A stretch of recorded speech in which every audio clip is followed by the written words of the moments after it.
Hello everyone, it's Dr. Vasquez, your doctor in criminal justice, bringing you another video on criminal justice topics. So I have a story that no one is talking about and a story that never should occur. On Thursday, June 29, 2023, 9:30 local West Coast time, we had a vehicle that veered onto oncoming traffic.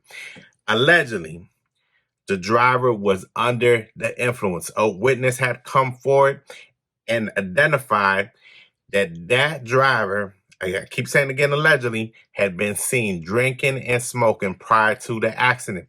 At the accident, there was 4 people injured.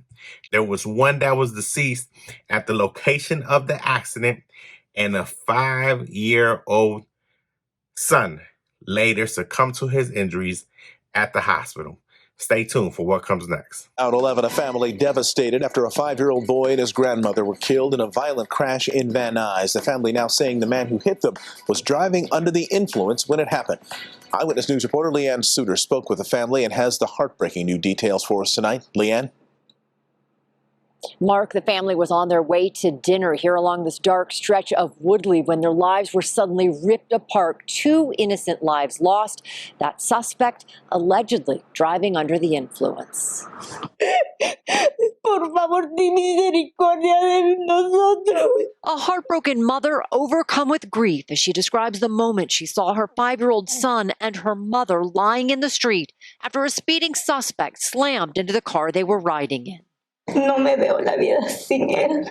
I can't see my life without him. Yeshua Cardova loved to play soccer and loved Mario Brothers. The innocent 5-year-old was in the car with his grandmother, who was visiting from El Salvador, and his stepsister and her boyfriend Thursday night when police said the suspect suddenly veered into oncoming traffic, slamming head-on into their car. It happened on Woodley Avenue near Woodley Park in Van Nuys. I love my life. My life going with him. I'm still asking to God what happened. The suspect, who was critically injured in the crash, allegedly driving under the influence. This could have been avoided, and the burden that this family will carry with them for the rest of their lives is incomprehensible. A GoFundMe has been set up to help the grieving family. Always happy and full of energy, the recent preschool graduate was the light of his family, their joy and happiness. His parents struggling to comprehend the unimaginable, desperate for answers and justice. I don't feel my heart. I feel empty. I don't see my days without my son. All right, everybody, welcome back. So you just saw that tragic video, and here is a little bit of what we know. We have a couple of individuals that were involved. Unfortunately, the lady who passed, her name was Aura de la Cruz Calderon De Tobar, 74 years old.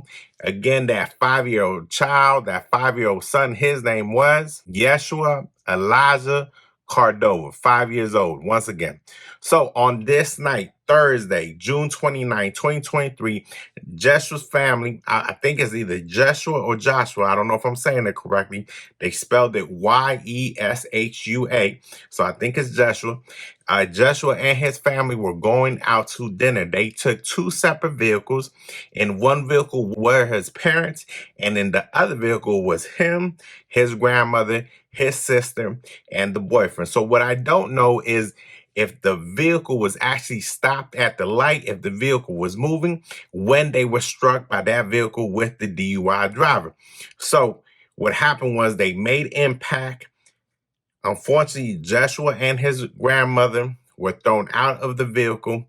The 2 drivers in the front sustained minor injuries. In the other vehicle, you had the DUI driver and you had the passenger. Both of them were taken to the hospital as well. At the actual scene of the accident, no one was arrested. Everyone was taken to the hospital. As I said before, the 70-year-old grandmother was pronounced deceased at the location of the accident, and later Joshua succumbed to his injuries at the hospital. All right, ladies and gentlemen, this is the point of the video where Dr. Vasquez always asks you questions. I always have 3 questions, 3 concerns, 3 things that I want to discuss with you. The first question that I have for you is, what does justice look like for this family, for this grieving family, for this family that's going through, as I said, what no family should ever go through. What is that? What does justice look like for them? Let me know what you think down in the comments below. For me, I bring this up because we have this belief that we lock you up, we throw away the key, you get 5 life sentences, you never see the light of day again, or you get the death penalty. And it's just, how is that justice, right? You're not going to bring my kid back. You're not going to bring my mother back. I kill you or I sentence you for life.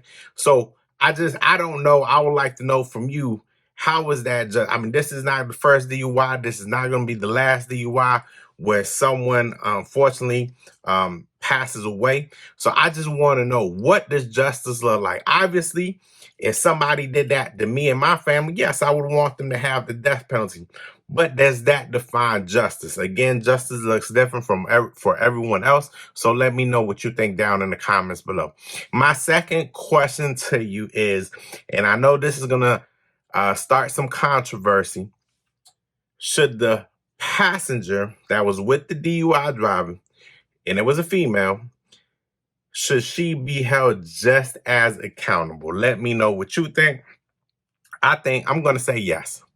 I think that if you are in that vehicle, if you get in that vehicle and you have already participated, took part in, you allow this to go forward, then yeah, that's no different than you rolling up on someone.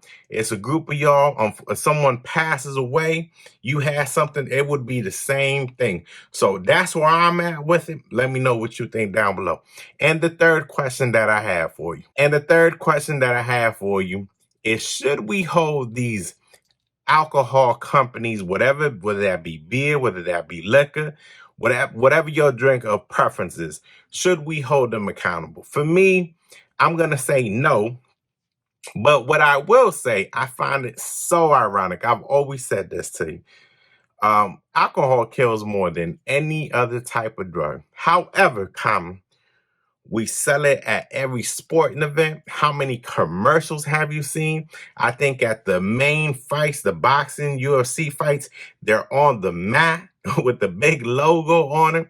So we've gone to where we blame music, we blame video games, we blame movies, but we never go after the companies, which I don't believe we should. But I just find that so ironic that the number one drug that kills, we don't bring enough limelight to that situation, if that makes any sense. All right, everybody. So I have provided the GoFundMe page link. It's in the description below. So if you want to help out Yeshua, his family, the grandmother, go to that link, help them out, support them if you can. All right, everybody, it's time for the shameless plug. If you like criminal justice, if you like criminology, if you like going over these stories, Dr. Vasquez dissecting it, asking you questions, you responding, and we go back and forth. This is the platform. This is the community. This is the society for you. You have come to the right location. We have over 300 videos. We've been at this for over 3 years. We are on all platforms. We are on TikTok. We are on Instagram. We are on YouTube. We are on this thing called Threads now. We are on SoundCloud. If you go to Patreon, you will get this material before anyone else. So you go to Patreon, you look us up. We are on all websites as Dr. A. Vasquez. You just type that into Google and all our information will come up. And we also have a merchandise link if you want to help us out. If you want to help out Dr. Vasquez, you can purchase some merchandise. And I thank you in advance. All right, everybody, that's your video for today. Enjoy the rest of your day. Thank you.